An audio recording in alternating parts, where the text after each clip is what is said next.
ذکر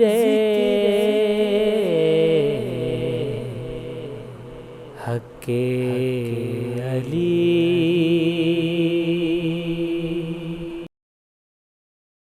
بسم اللہ الرحمن الرحیم.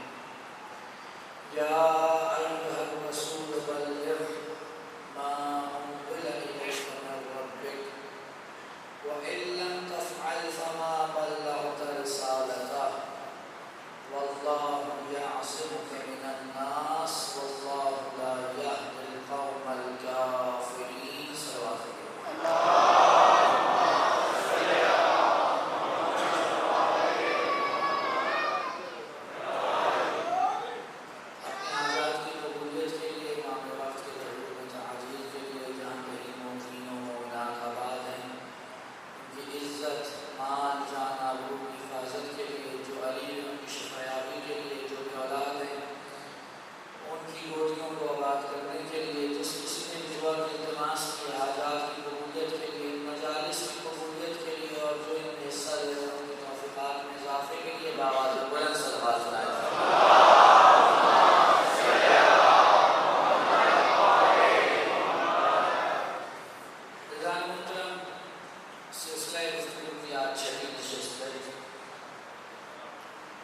اور موضوع جو آپ کے سامنے پیش کرنے کی سعادت حاصل ہو رہی ہے وہ واقعہ بدیع ہے. تقریباً چھٹا روز ہے اور میں روز ہی آپ کے سامنے آیت کی تلاوت کر رہا ہوں لیکن تاحال میں آیت کا ترجمہ بھی نہیں کر سکتا. بہرحال یہ وہ آیت ہے کہ جو علی کو مولا ماننے والے تمام افراد کو اگر عربی میں ازبر نہ ہو تو اس کا ترجمہ اور مفہوم سب کو آتا ہے. رسول اللہ محمد مصطفیٰ صلی اللہ علیہ وآلہ وسلم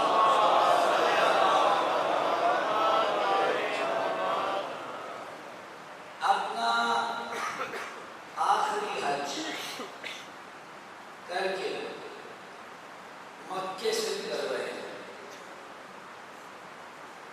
اور احباب کے علم میں ہے کہ رسول اللہ نے اپنی ظاہری حیات میں ایک ہی حج ادا کیا ہے. ایک ہی حج کیا ہے. عام طور پہ جو حاجی جاتے ہیں حج کے لیے تو وہ حج کر کے کافی عرصے کے لیے مکے میں رکتے ہیں قیام کرتے ہیں. لیکن رسول نے ایسا نہیں کیا بلکہ جیسے ہی مناسک حج مکمل ہوئے رسول اللہ نے پہلی فرصت میں واپسی کا ارادہ فرمایا اور جب واپس ہوئے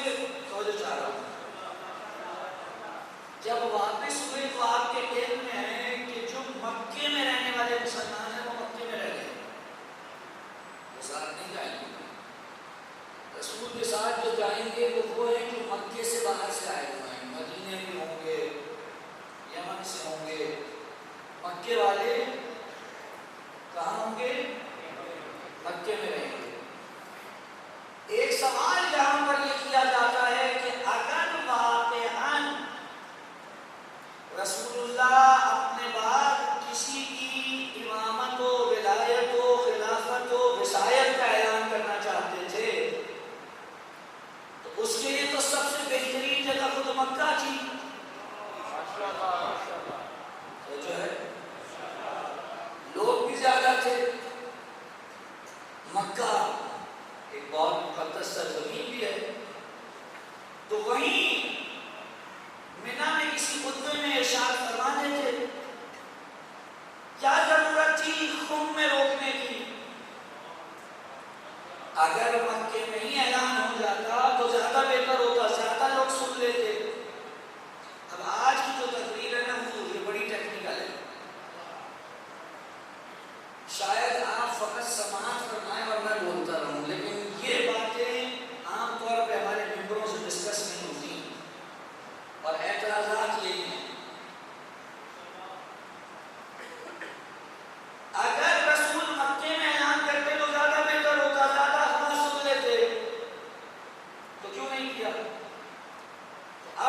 رسول کا جی چاہا اور کہا کہ علی میرا دوست ہے.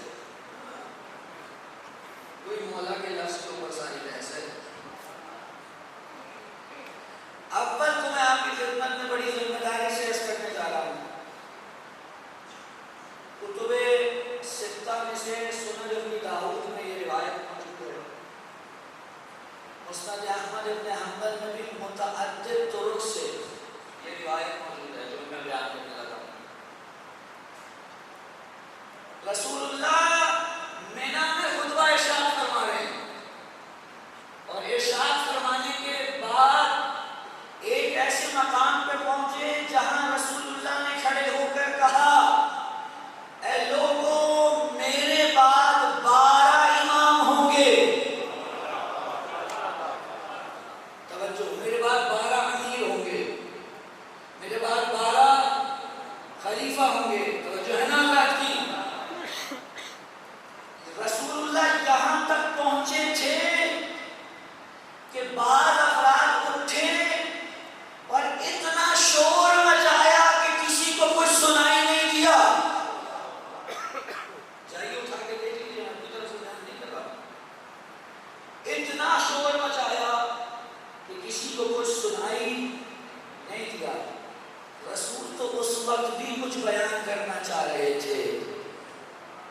تو جو ہے کہ نہیں ہے, رسول تو اس وقت بھی بیان کرنا چاہ رہے تھے, لیکن جیسے یہ کہا نا میرے بعد 12, لوگوں نے شور شرابہ مچایا. ایک صحابی دوسرے سے کہتا اتنا شور ہوا کہ مجھے سنائی نہیں دیا رسول نے کیا کہا. تو اس صحابی نے جو رسول کے نزدیک تھا اسے کہا میں نے سنا تھا شاید رسول نے یہ کہا تھا سب کے سب قریش سے ہوں گے. سوال, اگر رسول کچھ بیان کر رہے ہیں تو کیا زیب دیتا ہے رسول کے کلام میں خلل ڈالا جائے؟ اتنی چیخو پکار کی جائے کہ کسی کو سنائی نہ دے. قرآن کیا کہہ رہا ہے؟ قرآن کہہ رہا ہے ادب رسالت یہ ہے کہ رسول اللہ کے سامنے اونچی آواز میں کلام نہیں کرنا. اور اگر کسی نے رسول کے سامنے اونچی آواز سے کلام کیا تو اس کے سارے اعمال حقارت ہو جائیں گے. صرف اونچی آواز سے کلام کریں گے. بات واضح ہو رہی ہے. رسول اللہ اپنے تئیں تو کچھ کرتے نہیں, وہ تو وہی کرتے ہیں جو وہی کہتی ہے. اب ہم سے اگر کوئی یہ کہے کہ مکے میں کیوں نہیں کیا, غدیر میں کیوں کیا, تو ہم یہ کہیں گے بھائی ہم سے کیا پوچھتے ہو, اللہ سے پوچھو. جب آیت غدیر میں نازل ہوگی تو رسول اعلان بھی غدیر میں کرے گا. آیت غدیر میں نازل ہوئی ہے, اے رسول. آپ دیکھیے قرآن مجید میں بہت کم مقامات پر ایسا ہوا ہے کہ رسول اللہ کو نبی یا رسول کہہ کر مخاطب کیا گیا ہے. کبھی مدثر, کبھی مزمل, کبھی طٰہٰ, کبھی یاسین. لیکن آج تخاطب کا انداز بتا رہا ہے کہ اس کے بعد جو ہونے والا ہے وہ عشق و محبت کی منزل پہ نہیں ہے, سرکاری عہدے کی مناسبت سے ہے. تو میرے رسولو وہ پہنچاؤ جو اس سے قبل تم تک آ چکا ہے. اب ہمارے ائمہ کی جو روایات ہیں, ہماری روایات فرماتے ہیں کہ پروردگار عالم نے رسول اللہ کو مکے میں یہ حکم فرما دیا تھا کہ اس سفر میں آپ نے یہ حکم پہنچانا ہے. رسول اللہ مینا میں ارادہ فرماتے ہیں, ترک کر دیتے ہیں. مینا کے بعد ارادہ فرماتے ہیں, ترک کر دیتے ہیں. جب غدیر میں پہنچتے ہیں تو حتمی حکم آتا ہے اور جبرائیل لے کر آتے ہیں. اگر آج اس وقت نہ پہنچایا تو میری رسالت کا کوئی کام انجام نہیں دیا. وہ جو ہم سے آ کے پوچھتے ہیں کہ تم جو کہتے ہو امامت اصول دین میں سے ہے, تو یہ اصول میں سے کیسے ہوئی؟ یہ آیت بتا رہی ہے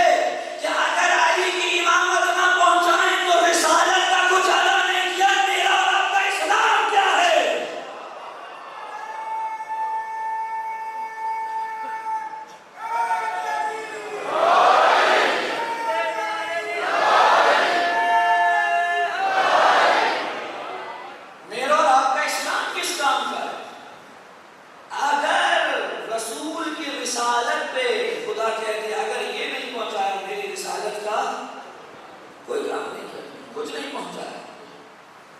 اس کے بعد بھی آپ کہیں گے یہ تو چھوٹا موٹا کام ہے. پورے کا پورا دین خدا نے جس امر پہ روک کے کھڑا کر دیا اسے ولایت و امامت امیر المؤمنین علی ابن ابی طالب علیہ السلام کہتے ہیں.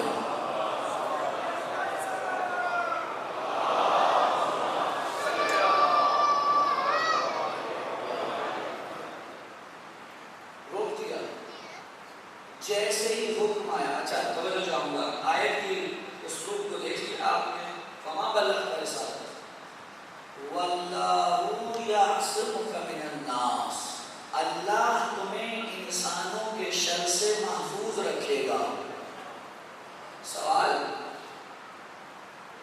ابھی تو تازہ حج کر کے آئے ہیں, نہ کوئی یہودی ہے نہ کوئی عیسائی ہے نہ کوئی مشرک ہے. مکہ سارا مسلمان ہو گیا, مدینہ سارا مسلمان ہو گیا, رسول کے ساتھ سفر میں سارے مسلمان ہیں. اللہ یہ کن شر پسندوں کی بات کر رہا ہے؟ میں توجہ فرما رہے ہیں اللہ.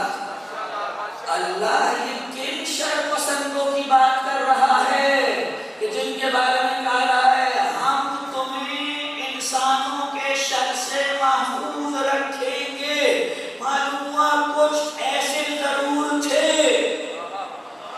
جنہوں نے اس امر پر کوئی شر پھیلانا تھا, لیکن خدا نے کہا ہم تمہیں محفوظ رکھیں گے.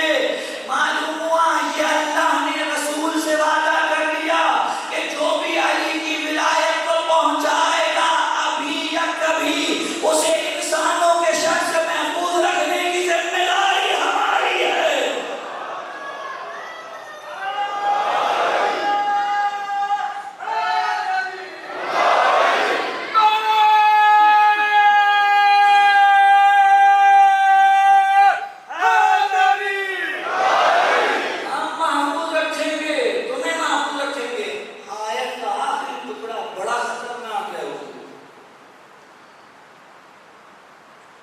انتہائی خطرناک. میں ترجمہ کروں گا تو بھی پھنسوں گا اور نہیں کروں گا تو بھی پھنسوں گا. واللہ یعصمک من الناس واللہ لا یہدی القوم الکافرین. اللہ کافروں کے گروہ کو ہدایت نہیں دیتا. اللہ کافروں کے گروہ کو ہدایت نہیں دیتا. آیت کس موقع پہ اتری؟ کافر کہتے ہیں انکار کرنے والے کو. توجہ نہیں فرما رہے. کافر کہتے ہیں انکار کرنے والے کو. خدا کہہ رہا ہے ہم انکار کرنے والے گروہ کو ہدایت نہیں دیں گے. معلوم آج تک جو قدیر کے منکر ہیں وہ اللہ کی ہدایت کے لائق نہیں ہے.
جو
سب کو اکٹھا ہونا ہے، نہ آگے رہنا ہے نہ پیچھے رہنا ہے۔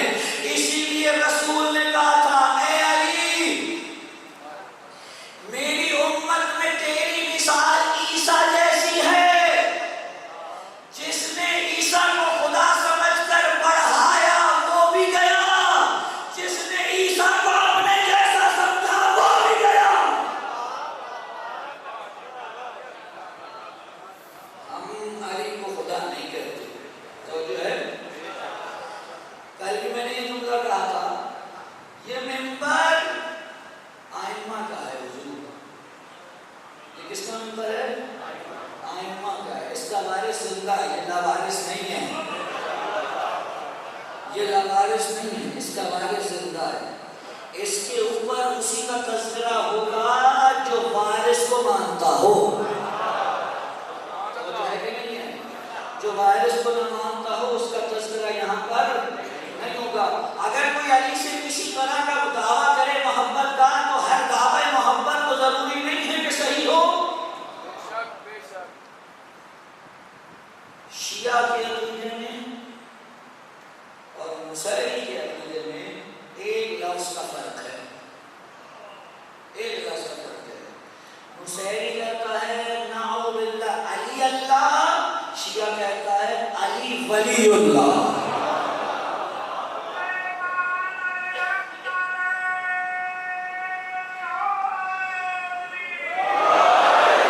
ہمارا کسی نصیری سے کوئی لینا دینا نہیں ہے، اگر کسی کے ذہن میں کوئی خدشات ہے تو اسے دور کر لے۔ ہم کسی طور اس بات کو قبول کرنے کے روادار ہیں ہی نہیں کہ نصیری نے کوئی اچھا میرے انجام دیا تھا۔ نصیری بے شک میرے مولا کا نادان دوست ہو، لیکن میرے مولا نصیری کے سمجھدار دشمن ہے۔ توجہ ہے؟ غدیر کا حکم ہے، جو آگے چلے جائیں انہیں واپس پلٹنا ہے، جو پیچھے رہ جائیں انہیں آگے آنا ہے۔ اس مقام پہ امت کو اکٹھا ہونا ہے، اور اس مقام پہ جب امت اکٹھی ہو جائے گی تو وہ مقام وہ ہوگا جب وارث غدیر کا ظہور ہو جائے گا۔ صلوات پڑھیے محمد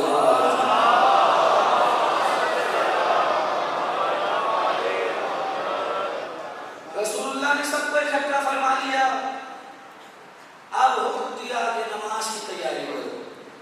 تو جو فرمائیں نماز کی تیاری کرو، نماز ظہر کی باجماعت تیاری ہوئی، وضو ہو گئے، لوگ جماعت کے لیے کھڑے ہیں، نماز ہو گئی، لوگ سمجھ رہے تھے کہ بس نماز کے لیے روکا ہے۔ اس کے بعد رسول نے کہا کہ دیکھو کہ ایسا مقام ڈھونڈو کہ جہاں دو درخت لگے ہوئے ہوں، اور ان دو درختوں کے ساتھ ایک سائبان باندھا جائے، اور اس کے نیچے میرے لیے مسند کا بندوبست کیا جائے۔ سائبان لگ گیا، صفائی ہو گئی، کانٹے بہت تھے، بہت کانٹے تھے اس زمین پر، کیسے صاف کرو؟ صاف ہوئے بھی تب بھی چپتے رہے۔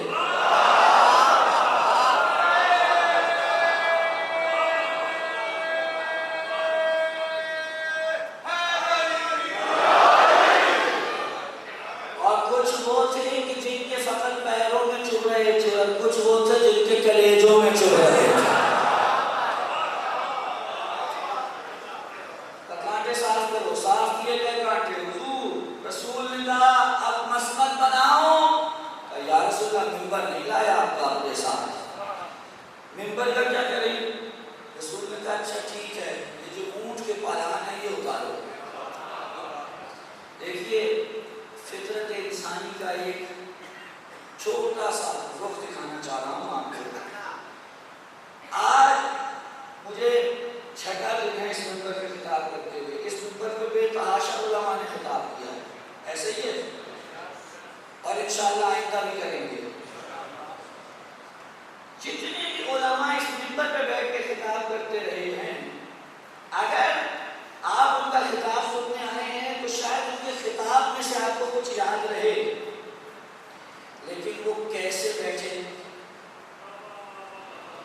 ان کا انداز تخاطب کیا تھا، یہ سب چیزیں آپ کو یاد نہیں رہیں گی، اور اگر کچھ ایسے یاد رہ جائیں تو بعد میں بھول جائیں گے. لیکن 2 لمحے کے لیے تصور کرنا نا آپ نے، تصور اصل نہیں ہے. 2 لمحے کے لیے تصور کیجئے کہ اس ممبر کی جگہ اسٹیج جو ہے وہ باہر چھت پہ لگا دیا جائے. تو اب آپ تمام کے ذہن میں ایک بات یہ رہے گی، ایک ایسی مجلس ہوئی تھی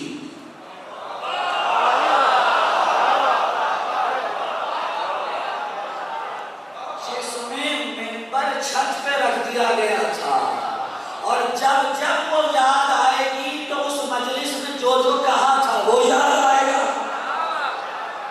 رسول نے پلان اتروا کر ممبر اس لیے بنایا تھا، آج اعلان چونکہ جدا ہے اس لیے ممبر بھی جدا ہوگا.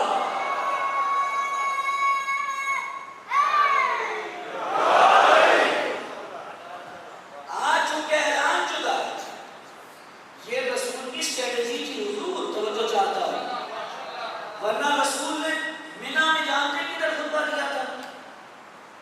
اگر کوئی بتائے رسول نے تو مینا میں خطبہ ارشاد فرمایا تھا. کہاں ارشاد فرمایا تھا؟ اونٹنی پہ بیٹھ کر، اونٹنی پہ بیٹھ کر خطبہ ارشاد فرمایا تھا. یہاں پہ بھی اونٹنی پہ بیٹھ کے ارشاد فرماتے تھے. نہیں، آج جو کچھ ہوگا وہ ہوگا جو پہلے نہیں ہوا، تاکہ ذہن میں اترتا چلا جائے، ذہن نشین ہوتا چلا جائے. حضور شاید ایک وجہ یہ بھی ہو، شاید ایک وجہ یہ بھی ہو مکے میں اعلان نہ کروانے کی.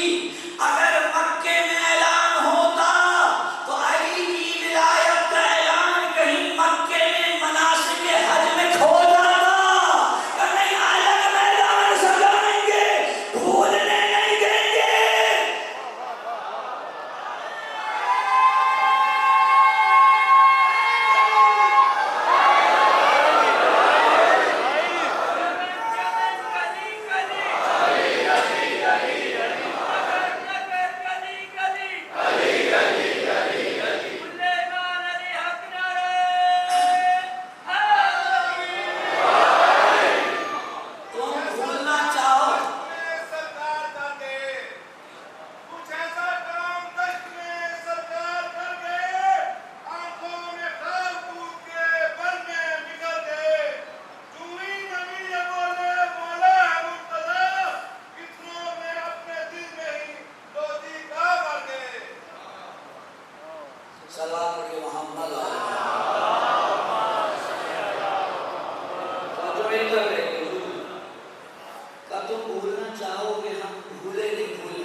پچھلے 5 5 دن تو بچے کو نہیں بٹھایا، یہ آج کیوں بٹھایا؟ ابھی یہ سارے ذہن اس سوچ میں مشغول تھے کہ اتنے میں رسول نے کہا یا علی اوپر آؤ۔ اب اور پریشانی ہوئی کہ یہ کیا ہوا؟ علی اوپر آئے، روایت کے جملے ہیں رسول اللہ نے علی کو اٹھایا، اتنا اٹھایا کہ رسول کی بغلوں کی سفیدی نمایاں ہوئی، اور اٹھا کر اپنے سامنے کیا۔ اب اگر یہ بچہ یہاں آ جائے اور میں منبر پہ اسے اٹھاؤں تو جب میں اسے اٹھاؤں گا میں نظر نہیں آؤں گا، یہ بچہ سامنے نظر آئے گا۔ رسول نے اٹھا کے بتایا تھا اگر کبھی میں نظر نہ آؤں تو میری جگہ علی ہے۔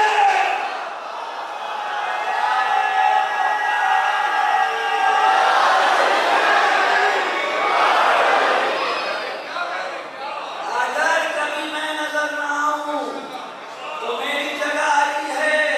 اور آپ دیکھیے کہ کتنا عجیب مرحلہ ہے۔ علی کو اٹھایا، اعلان کیا۔ جب بات آئی تھی نا، توجہ چاہوں گا، جب بات آئی تھی فتح مکہ کے وقت، حضور توڑنا چاہتے تھے بت، بت توڑنا چاہتے تھے۔ علی سے کہا یا علی بت توڑنے، توڑ نہیں تو سکتے تھے، وہ توڑے جس نے کبھی ان کی پوجا نہ کی ہو۔ وہ جو ہے نہیں، وہ توڑے جنہوں نے کبھی ان کی پوجا نہ کی ہو۔ کہا علی وہ توڑنے کا، یا رسول اللہ حاضر ہوں، میں بیٹھتا ہوں، آپ میرے کندھے پہ سوار ہو جائیے۔ علی بیٹھے، رسول سوار ہوئے۔ علی کہتے ہیں میں رسول کو اٹھا نہ سکا، میں رسول کو اٹھا نہ سکا۔ وہ علی جو انگلی کے اشارے سے در خیبر اکھاڑ پھینکے، وہ کہہ رہا میں رسول کو اٹھا نہ سکا۔ کہا یا رسول اللہ یہ ماجرا کیا ہے؟ کہا علی یہ نبوت کا بار ہے۔ کہا تو کروں کیا؟ کہا آپ نیچے آ جائیے، میں بیٹھتا ہوں، تم میرے کندھے پہ سوار ہو جاؤ اور ایک ایک کر کے ان بتوں کو توڑتے چلے جاؤ۔ جب امام سے پوچھا کہ علی کیوں اوپر بیٹھے رسول کیوں نیچے، کہا تمہیں معلوم نہیں ہے میرے جلنے کا؟ کہا علی تمہیں مجھ سے وہی نسبت ہے جو سر کو جسم سے ہوتی ہے، سر اوپر ہوتا ہے جسم نیچے۔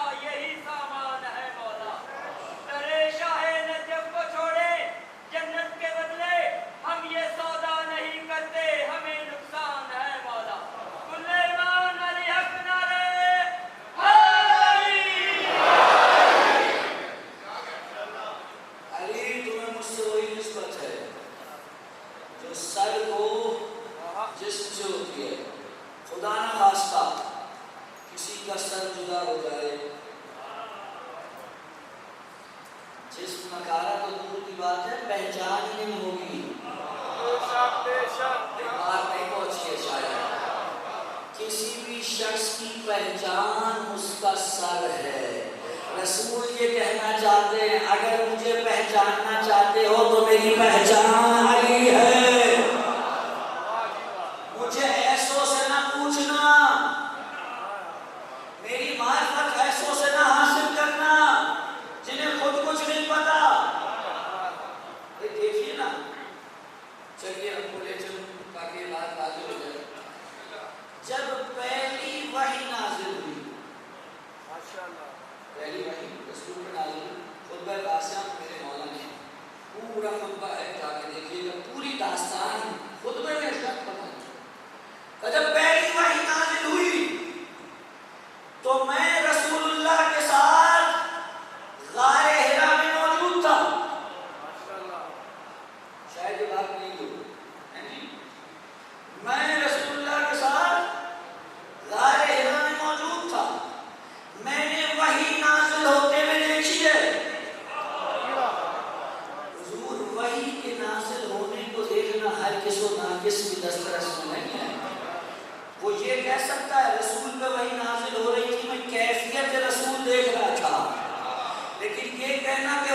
نازل ہوتے ہوئے دیکھ رہا تھا، یہ الگ چیز ہے۔ جب وحی نازل ہو رہی تھی میں دیکھ رہا تھا، جب وحی نازل ہو چکی تو ایک چیخ کی آواز سنائی دی۔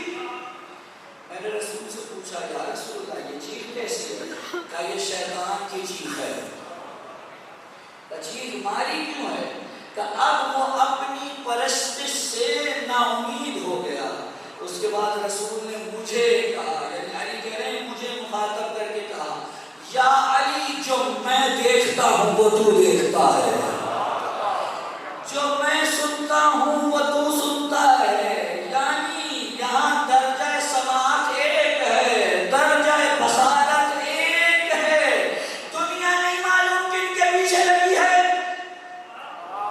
وہ افراد جو رسول کے مدینے میں آنے کے 8 سال بعد مسلمان ہوئے، ان سے پوچھ رہے ہیں بتاؤ جب پہلی وحی نازل ہوئی تو کیا ہوا تھا؟ ارے ہم کسی ایسے سے کیوں پوچھے جو وہاں نہیں تھا، وہ ساری سے پوچھیں گے جو دیکھ رہا تھا۔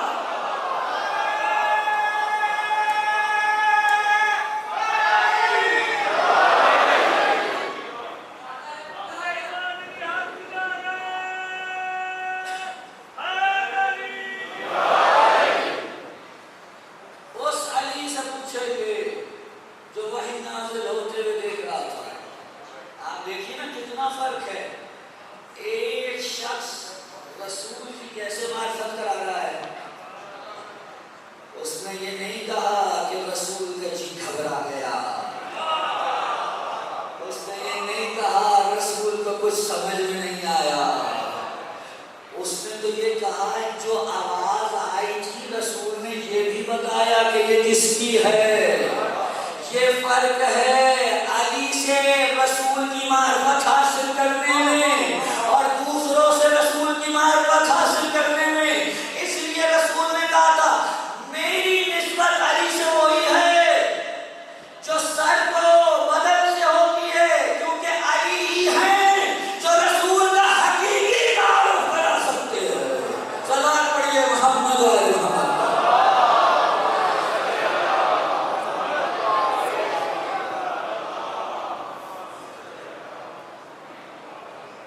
اب آپ سارے مل کے صلوات پڑھیں۔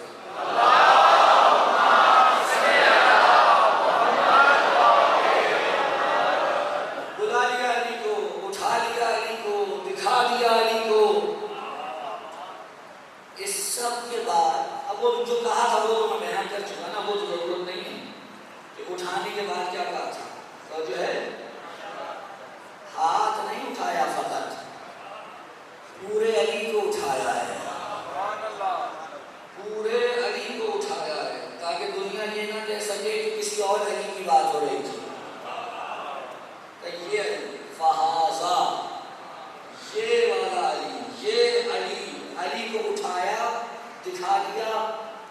جیسے ہی یہ اعلان ہوا سب سے پہلے کچھ لوگ آگے بڑھے اور کہا اے ابو طالب کے بیٹے بڑی مبارک ہو، اے ابو طالب کے بیٹے بڑی مبارک ہو، آپ تو سارے مومن اور مومنات کے مولا ہو گئے۔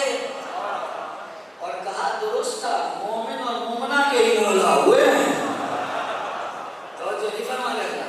اب سوال کروں، مجھے بتائیے اگر رسول نے یہ کہا ہوتا علی میرا بھائی ہے، علی میرا دوست ہے، جس کا میں دوست ہوں علی اس کا دوست ہے، یہ مبارکباد کی کیا بات تھی؟ مجھے بتائیے نا، اس پر مبارکباد بنتی ہے۔ وہ کہہ رہے ہیں آپ ہر مومن اور مومنہ کے مولا ہو گئے۔ اب مبارکبادوں کا سلسلہ شروع ہوا، ایک کے بعد ایک آ رہا ہے مبارکباد دینے، لیکن رسول خوش نہیں ہے۔ کیوں؟ اس لیے جس کا کام کیا ابھی تک اس نے مبارکباد نہیں بھیجی۔ فَإِن لَّمْ تَفْعَلْ فَمَا بَلَّغْتَ رِسَالَتَهُ،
کاش میں ہوتا اگر اس دور میں تو میں اس یہودی سے کہتا بھائی رسول نے تو حکم دیا تھا عید منانے کا لیکن مسلمانوں کو اچھی نہیں لگی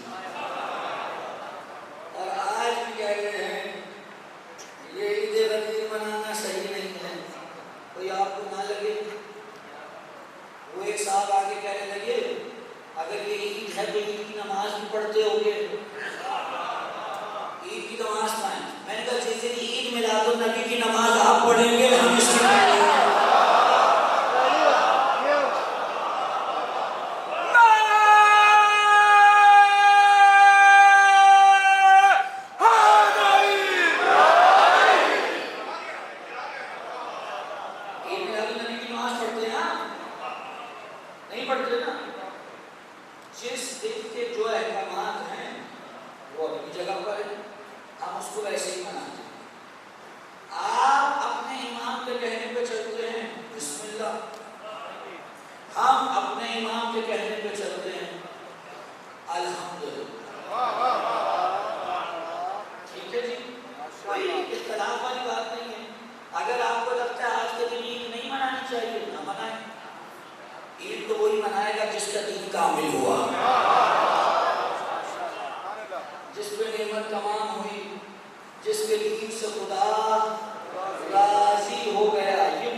غدیر کے میدان میں قیام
ہوتا تھا کہ 5 دن میں یا 6 دن میں مدینے یا اپنے اپنے علاقے میں جتنا بھی وقت درکار ہے پہنچ جائیں گے.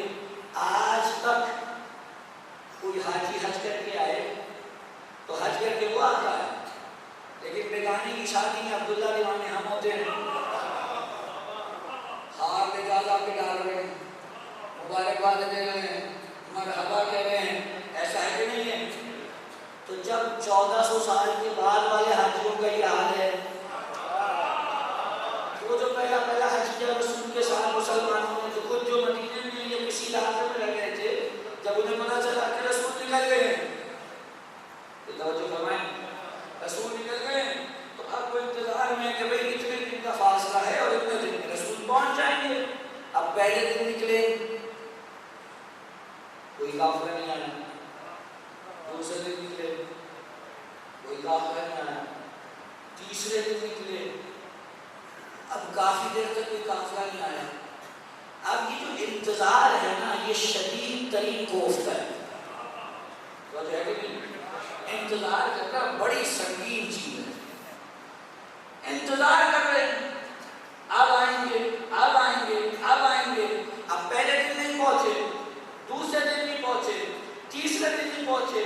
جب تیسرے دن پہنچے تو اس سے پہلے کہ کوئی مبارکباد دیتا، پڑھ کے کہنے لگا بھائی اتنی دیر کہاں ہو گئی، کہاں رہ گئے تھے، اتنی دیر کہاں ہوئی. تو کسی نے یہ کہا کہ ہم کہیں رک گئے تھے، کسی نے یہ کہا ہم کہیں بیٹھ گئے تھے. نہیں، سب نے کہا یہ کیا کرتے، رسول نے غدیر میں روک لیا تھا.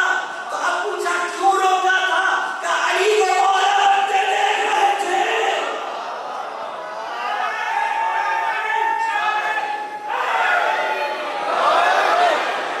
رسول نے پہلے سے بندوبست کر دیا، خود خطبے میں جملہ ارشاد فرمایا جو موجود ہیں وہ ان تک جا کے خبر پہنچا دیں جو موجود نہیں ہیں. اور اس کے بعد یہ بندوبست کیا کہ جب جائیں گے لیٹ پہنچیں گے، تاخیر سے پہنچیں گے تو سوال ہوگا کہاں تھے، تو کہیں گے بھئی علی کو مولا بنتے دیکھا ہے، علی کو مولا بنتے دیکھا ہے. ہر ایک نے جا جا کے خبریں دی. اور اب ایک ایسا تھا جو مدینے میں آیا رسول کے پاس، کہنے لگا یا رسول اللہ یہ بتا دیجئے کہ یہ جو آپ نے حکم دیا ہے اس کی طرف سے. دیکھیے عجیب معاملہ، رسول کے پاس آیا کہہ رہا یہ حکم آپ نے کس کی طرف سے دیا، اور عجیب حدت فرمائی شان رسالت. تو آپ نے ہمیں کہا نماز پڑھو، ہم نے پڑھ لی، روزہ رکھو، ہم نے رکھ لی، زکوٰۃ کو ہم نے دے دی، خمس بھی دو ہم نے دے دیا، آخر میں کہا حج کرو وہ بھی کر لیا. اس پہ آپ کا دل ٹھنڈا نہیں ہوا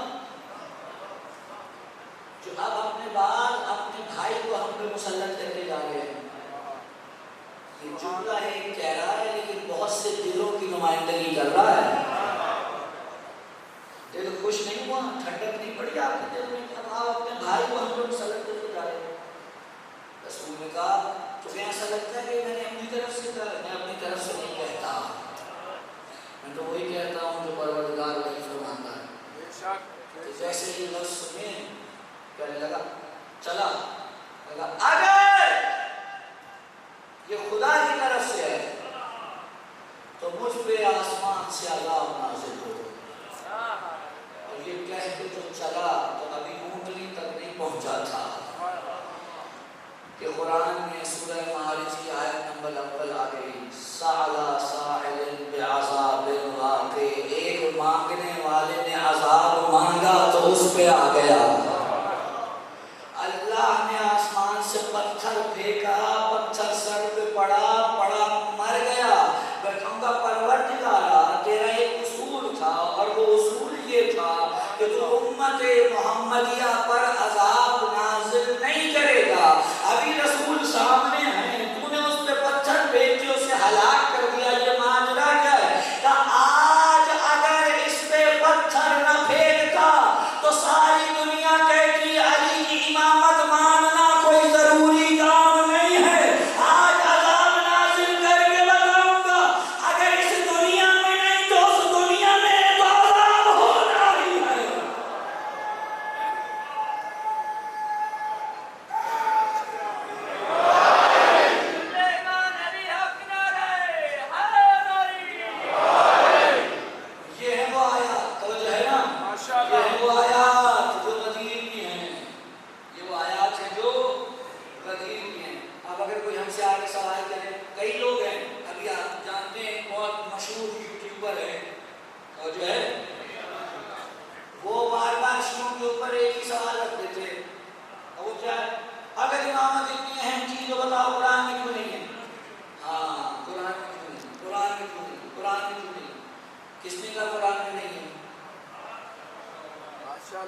قرآن کی آیتیں نازل ہوتی ہیں اور ان کے ساتھ آگے پیچھے کوئی سیاق و سباق ہوتا ہے، کوئی ان کا شان نزول ہوتا ہے.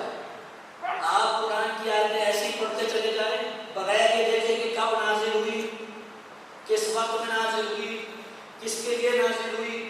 کہ اگر اتنی اہمیت کی حامل ہوتی امامت تو واضح طور پہ قرآن میں بیان ہو جاتی. اچھا آپ جب قرض لیتے اور دیتے ہیں تو قرآن نے ایک حکم دیا ہے تو دکھاؤں گا. وہ حکم کیا ہے؟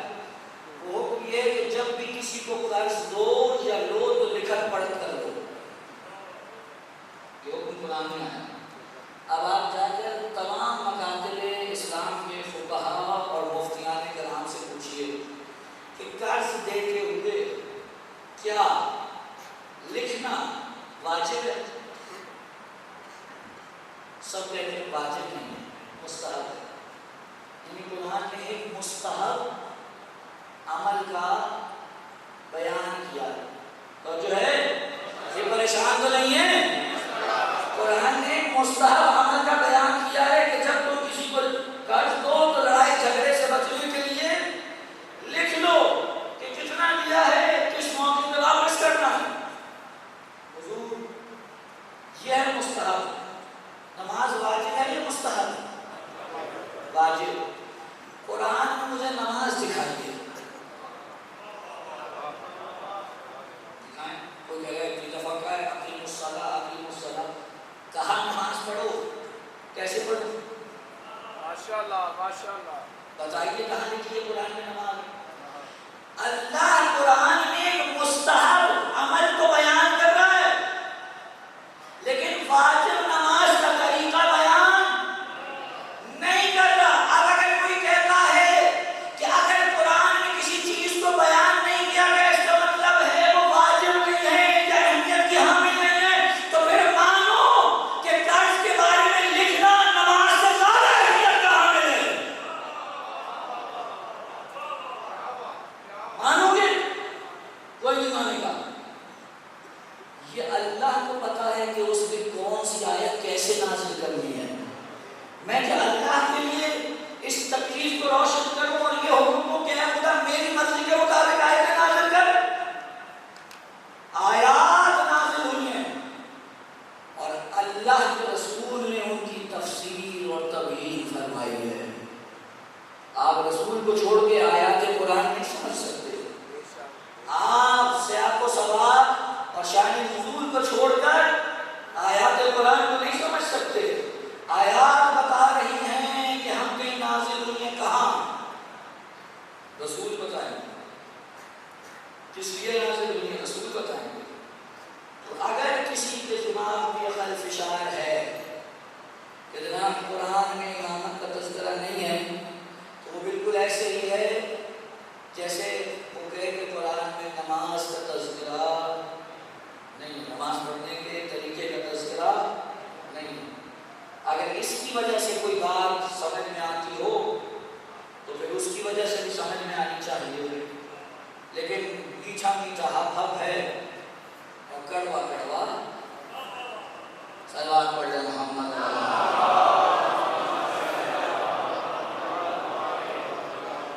ٹھیک ہے جی، بات پہنچ گئی. 1 گھنٹہ ہو گیا، معذرت چاہوں گا لیکن آج کی ساری خوبیاں سمیٹنا ضروری تھی. کل آگے بڑھیں گے. جناب قدیر میں آیات قرآنی نازل ہوئی اور ان آیات قرآنی نے ہمیں یہ بتایا کہ قدیر کوئی بھول جانے والا واقعہ نہیں ہے. اور ہم نے بھی اپنے مولا سے یہ وعدہ کر لیا آقا نہ بھولے ہیں نہ بھولنے دیں گے. نہیں بھولنے دیں گے کچھ بھی ہو جائے. اور یہ میں ایک آپ لوگوں کو جو بزرگان ہیں انہیں گزارش کرتا ہوں اور جو جوان ہیں انہیں نصیحت کرتا ہوں. میرے بھائیوں کتنے جشن مناتے ہیں آپ، کتنے جشن مناتے ہیں. منائیے 3 شبان 4 شبان بہترین جشن ہوتے ہیں، ہوتے ہی نہیں ہوتے. 15 شبان بہترین جشن ہوتا ہے. 13 رجب کیا کہنے جناب علی بہترین جشن ہوتا ہے. یہ سب جشن اپنی جگہ لیکن یہ سارے کے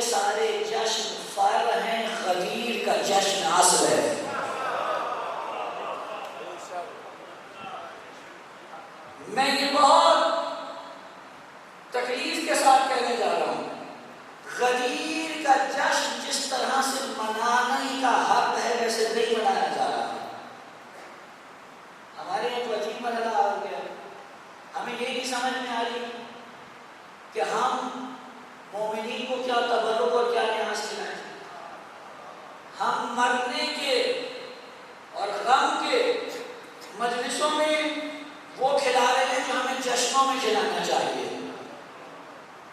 بات نہیں کڑوی لگے گی آپ کو، لیکن یہ حقیقت ہے۔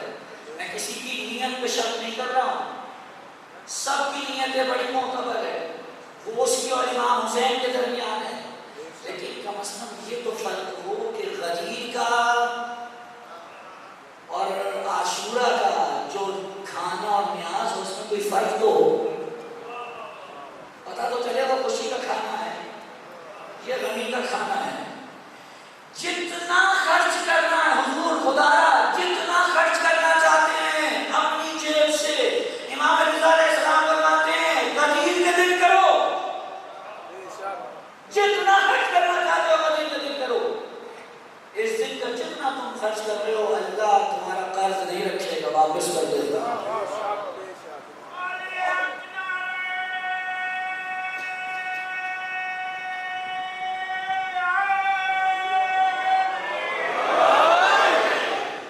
اس لیے آئندہ سالوں سے 18 ذوالحج ایسے منائیے جیسے رسول نے منانے کا حکم فرمایا ہے، دنیا کو پتہ چلے ہاں ہم ہیں وہ جن کا دین کامل ہوا ہے، ہم ہیں وہ جن پہ نعمت تمام ہوئی ہے۔ حضور ایک علی اکبر کو، ایک علی کو رسول نے ہاتھوں پہ اٹھایا تھا اور ایک علی کو حسین نے ہاتھوں پہ اٹھایا۔ آج جو میں اس شہزادے کا ذکر کروں کہ جس کے جانے سے حسین کی بینائی کھو گئی، عزادارو واقعی کربلا کی تاریخ یہ بتاتی ہے، مقتل یہ کہتا ہے جتنے بھی شہید آئے نا حسین کے پاس اجازت طلب کرنے، حسین نے سب کو روکا کہ نہیں جاؤ نہیں جاؤ نہیں جاؤ۔ حتیٰ جون جیسا غلام آیا نا، غلام کو کہنے لگے اے جون تم ہمارے پاس خوشی کی تلاش میں آئے تھے، آسودگی کی تلاش میں آئے تھے، اب ہمارے پاس آسودگی نام کی کوئی چیز نہیں رہ گئی، جاؤ تم چلے جاؤ۔ اور اس غلام نے پیروں سے لپٹ کے کہا آقا یہ کیا وفاداری ہوئی، جب تک آپ کا دسترخوان سجا رہے تو میں نعمتوں سے استفادہ کرتا رہوں، اور جب آپ پر مشکل بنے تو میں آپ کو چھوڑ کے چلا جاؤں۔ جون جیسے غلام کو حسین نے کہا جاؤ چلے جاؤ، یہ میری جان کی دشمن ہے تمہیں کچھ نہیں کہا۔ واحد کربلا میں علی اکبر عزادارو جب حسین سے اجازت لینے کے لیے آئے نا، حسین نے ایک دفعہ بھی نہیں کہا بیٹا نہ جاؤ، ایک دفعہ بھی نہیں کہا، ہم بڑی ذمہ داری سے کرتا ہوں، ایک دفعہ بھی نہیں کہا۔ فوراً کہاں بیٹا جاؤ، پوچھے نا کیوں، کوئی وجہ تو ہونی چاہیے۔ اگر علی اکبر کو حسین روک لیتے تو لکھنے والا لکھ دیتا اپنے بیٹے کو نہیں علی اکبر جاؤ، لیکن ایک بات سن لو، جانے سے پہلے اپنی ماں سے اجازت لے لو۔ علی اکبر لیلا کے خیمے میں آئے اور خیمے میں آ کے اپنی والدہ کے سامنے بیٹھ گئے، کہنے لگے اماں اجازت ہے، کہ بیٹا میری طرف سے تو اجازت ہی اجازت ہے، لیکن میں نے تجھے نہیں پالا، تجھے پالا ہے تیری پھوپھی زینب، جا اپنی پھوپھی سے اجازت لے لے۔ اب علی اکبر جانتے ہیں کہ پھوپھی سے اجازت لینا آسان مرحلہ نہیں ہے۔ آئے دیکھا حضرت زینب مصلی عبادت پہ بیٹھی ہیں، علی اکبر نے اپنا سر پھوپھی کی گود میں رکھ دیا اور زینب نے علی اکبر کے سر سے امامہ اتارا اور زلفوں میں اپنے ہاتھوں سے رنگی کرنا شروع کی اور کہا بیٹا کوئی حاجت ہے، کوئی چیز چاہیے؟ کہنے کو بھی اماں کچھ نہیں چاہیے۔ کہ بیٹا تجھے 18 سال پالا ہے، مجھے معلوم ہے تجھے جب بھی کوئی چیز چاہیے ہوتی تھی تو ایسے ہی کرتا تھا، اگر کچھ چاہیے تو مجھے بتا دے۔ ابو بھی اماں ایک سوال کھٹک رہا ہے ذہن میں، اس کا جواب چاہتا ہوں۔ کہ بیٹا اس مرحلے پر، اس فضا میں، اس ماحول میں کیا سوال ہے جو تیرے ذہن میں کھٹک رہا ہے جس کا جواب تو مجھ سے چاہتا ہے؟ ابو بھی اماں بس یہ جاننا چاہتا ہوں آپ کا مرتبہ زیادہ ہے یا میری دادی زہرا کا؟ کیا سوال ہے تو کہ میں حضرت زہرا کی بیٹی ہوں، لیکن اگر مرتبے کی بات کی جائے تو وہ خاتون جنت ہیں، میں ان کی کنیزوں میں سے ایک کنیز ہوں۔ کہا بی اماں پھر فیصلہ کر لیجئے، ایک طرف آپ کا بیٹا ہے، ایک طرف فاطمہ کا بیٹا ہے۔ ہزاروں جملہ سنا، زینب نے کہا اِنَّا لِلَّهِ، نہیں روکو گے تجھے، جا چلا جا۔ صاحبان مقتل لکھتے ہیں کربلا میں دو شہید ایسے ہیں جن کا ماتم ان کی زندگی میں ہوا ہے۔ جب بھی خیمے سے نکلنا چاہتے تھے ایسا کوہرام برپا ہوتا تھا۔ دو شہید کون سے؟ ایک حسین ابن علی اور ایک علی اکبر۔ جب بھی خیمے سے باہر نکلتے تھے کوئی بی بی آ کے پڑ جاتی تھی، علی اکبر چھوڑ کے نہ جاؤ، علی اکبر چھوڑ کے نہ جاؤ۔ حدیث ابن مسلم کہہ رہا ہے میں نے دیکھا علی اکبر جب نکلتے تھے کرے خیمہ سے پردہ اٹھتا تھا، گر جاتا تھا، 70 مرتبہ ایسا ہوا۔ جب علی اکبر نکلنا چاہتے تھے کوئی بیوی آ جاتی، علی اکبر چھوڑ کے جاؤ، علی اکبر چھوڑ کے جاؤ۔ مجھے نہیں پتا علی اکبر کس طرح خیموں سے رخصت ہوئے، لیکن جب خیمے سے باہر آئے تو کیا دیکھا؟ حسین سر جھکائے، مرتجس کی بار تھامے کھڑے اور کہہ رہے ہیں آؤ بیٹا تمہیں سوار کرا دو۔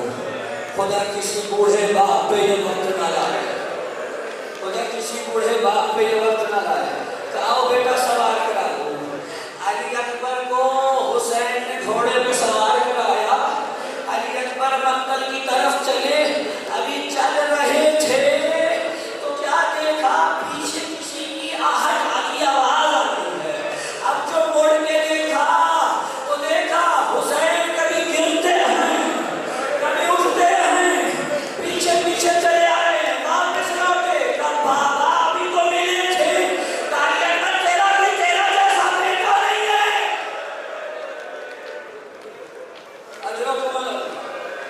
اگر تیرا کوئی تیرے جیسا کریل جوان ہوتا تو تجھے پتا چلتا اس وقت حسین کے دل پہ کیا گزرا۔ ادکارو حسین نے علی اکبر کو رخصت کیا اور کیا کہا بیٹا دیکھو جب بھی تم فوج میں لڑتے ہوئے جاؤ نا کچھ دیر کے بعد آ کر اپنی صورت دکھاتے رہے۔ یہاں علی اکبر چلے، وہاں حسین نے ہاتھ اٹھائے، کہا اللہم اشہد ھذا القوم قد برم الیہم غلام، اے خدا اب اس قوم پہ گواہ رہنا ان کی جانب وہ بیٹا جا رہا ہے اشبہ الناس خلقا وخلقا ومنطقا برسول، جو تیرے رسول کی چہرے میں سیرت میں شبیہ ہے۔ اور اس کے بعد حسین نے کیا کہا؟ اے پروردگارا تیرے رسول کو رخصت ہوئے ایسا ہو گیا، لیکن جب بھی دل چاہتا تھا نا تیرے رسول کی زیارت کریں، ہم اس بیٹے کو دکھا کرتے تھے، اب وہ بیٹا جا رہا ہے۔ عزادارو علی اکبر میدان میں پہنچے اور اب جنگ کی۔ یہ کربلا کی تاریخ کا ایک عجیب صفحہ ہے، بھرپور ترین جنگ کی ہے حسین کے بعد جس میں وہ علی اکبر ہے۔ 120 افراد کو فرمان کیا، ایسی جنگ کی کہ دنیا دیکھتی رہ گئی کہ ہاں علی کی تلوار کے جوہر کیا ہوتے، بڑی بے پناہ جنگ کی۔ عزادارو وہاں علی اکبر جنگ کر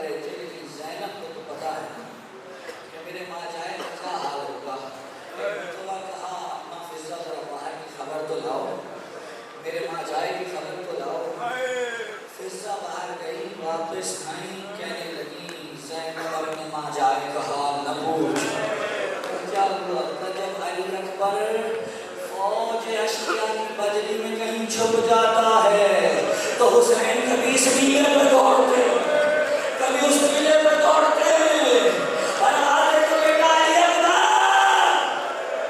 اکبر کہا تمہارا چہرہ دکھائی نہیں دے رہا ادادارو جنگ کرتے کرتے ایک مرتبہ علی اکبر کے سامنے ایک بہت بڑا شام پہلوان آ گیا حسین نے دیکھا نہ آیا ہے حسین نے اپنے ہاتھ اٹھائے پروردگار حسین اپنے بھاتے سے نہیں کھلا حسین علی اکبر کی قربانی دیتا لیکن پروردگار یہ ہمارے خاندان کی شجاعت پہ حرف آنے والی بات ہے اس پہلوان کے ہاتھوں سے تو نہیں کیوں مجھے اپنے بیٹے کی شجاعت پہ کوئی شک نہیں ہے لیکن پروردگار وہ 3 دن کا سیر ہے میرا بچہ 3 دن کا ہوگا پروردگار اس کے ہاتھوں سے نہیں اس کے بعد خیمے میں آئے کہا علی اکبر کی ماں کہاں ہے کہا وہ اپنے خیمے میں مصلی عبادت آ کر کہا علی اکبر کی ماں میں نے اپنے نانا رسول سے سنا تھا اگر ماں اپنے بیٹے کے لیے دعا کرے تو خدا رد نہیں کرتا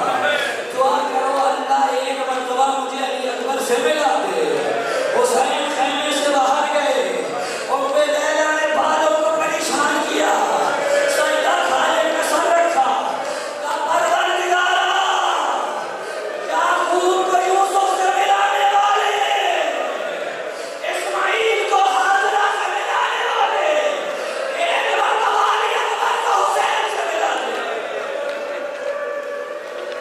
علی اکبر نے اسے پنار کیا واپس پلٹے کہا بابا میری جنگ دیکھی بیٹا کیا جنگ جی تم نے تو اپنے دادا کا جوہر شجاعت یاد دلا دیے کہ بابا کا ایک گھونٹ پانی مل جاتا تو آپ دیکھتے نقشہ کربلا کے میدان کا اور ہوتا حسین اب کیا جواب دیں کہ بیٹا میری زبان پہ رکھ دے یہاں علی اکبر نے زبان رکھی وہاں تیزی سے ہماری کہ بابا آپ کو مجھ سے بھی زیادہ پیاسے ادرکم اللہ ادادارو علی اکبر واپس میدان میں گئے لیکن اب آنے کے لیے نہیں گئے اب علی اکبر میدان سے نہیں لوٹ پائیں گے ادادارو جب دیکھا نا کوئی اس علی کے لال کا مقابلہ نہیں کر سکتا کہا چھپ کے وار کرو ادادارو چاروں طرف سے تیر برسنے لگے ایک لعین نے کمین گاہ سے چھپ کے پرچھی کا وار کیا پرچھی علی اکبر کے سینے میں اتری اب علی اکبر سے زلزلہ پہ سامنا لگ گیا ادادارو جتنے بھی شہید تھے ان سب نے یہ وطیرہ اپنایا تھا جب کہتے چلا تو کہا کرتے تھے السلام علیکہ یا ابا عبداللہ آقا ہمارا سلام ہماری مدد کو ہے علی اکبر نے جانتے کیسے سلام کیا علی اکبر نے کہا یا ابا عبداللہ علیکہ منی سلام بابا دور سے میرا سلام لے لو میرے لاشے پہ لانا میرے لاشے پہ لانا ابھی تابوت نہیں جائیے گا مجھے پڑھنے دیجیے گا اب میرے لاشے پہ جانا ادادارو بیچ رکھے ادادارو وہاں حسین اپنی آنکھوں کو سنبھالے اٹھے کہتے جا رہے ہیں علی اکبر اب تمہارے بعد ہمیں دکھائی نہیں دیتا بڑی مشکل سے ٹٹولتے کبھی اٹھتے ہیں کبھی بیٹھتے ہیں کبھی گر